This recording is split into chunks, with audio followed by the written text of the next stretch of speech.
in government coming in to regulate the religious activities outside the normal regulation we have of through registrar of societies, filing of returns, among others.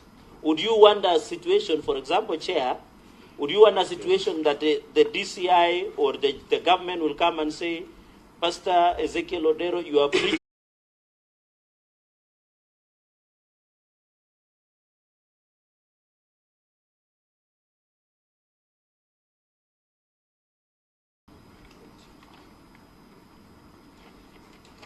more than 20 questions, but I will try to answer. Just do the best. First. Now, concerning the regulation of churches and activities, I will answer this, and I believe it will help me to say I've answered. Once I've answered that question from Honorable Boni Haluale, I've answered. And indeed, some of them you had actually alluded to them previously, so you can also indicate that this one, Mr. Chairman, I had dealt with. Thank you, Your Chair. So that we can move faster. The aspect of regulating the churches, I think I dealt on that, and I said, let us be sober. When we do things with emotions, we are likely to make mistakes. When something of this magnitude has occurred, we need soberness, so that when we touch on the regulation of the churches, not only churches, because the massacre of Shakahola, I don't think it dealt with money. So if we are regulating churches, where do we leave our brothers who go to mosques and our sisters who go to the temple and those who go to wachawi? Because waganga wanapewa certificate in the pretense ya kwamba ni traditional healers. Sadaka yao huwa wanapelekanga wapi? Hakuna mtu ameita mganga akamuuliza tangia upewe certificate, show cause ile sadaka yako unapelekanga wapi na umesomesha mtoto gani? I don't know. So, Pastor Ezekiel, maybe you can. This is just an example, sir. Yeah, because I don't know whether the mandate, our mandate goes to examining wagangas as well. I think they are related to religious organizations. So maybe you can answer those questions. Your Chair, they are registered under religious societies.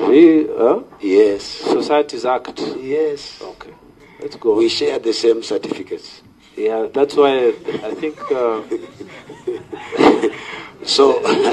So as a sign of humor, Your Chair, yes. My father and my friend from today. Chair, point of order. Yes, point of order, Chair. The reason why I wanted 1 minute is because some questions were asked within the mandate of this committee, but they weren't framed, and I wanted to caution us not to mislead the witness. So, for instance, when a question is asked that do you want us to regulate churches, it is a bias. It's not what this committee is doing. This committee is looking at all religious organizations. It's quite right. And that's why I wanted to just guide him so that it doesn't get boxed. Thank you. Yeah. Thank you, Chair. I believe he has put it correctly. All right. If we are going to use soberness and involve the church and the imams and the sheikhs and the leaders of the temples to sit down as a community with sobriety and discuss this matter, then we will come up with a good framework on how to look into this matter. Okay. When we put a person or an event in our focus, we might do something that tomorrow we might be forced to change the same law. Like now, we are thinking on how to change the 2010 Constitution because some of the things we did emotionally.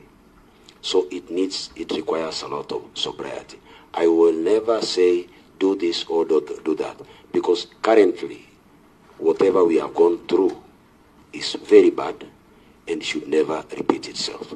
So we need a lot of sobriety in considering this. Yes. Money laundering and influence from money given to the church. You dealt with that. I dealt with that. Go to the next. Noise pollution. And he put it this way, that no problem with crusades. But churches and other religious organizations may be, let us put it, mushrooming around. Is it good that we control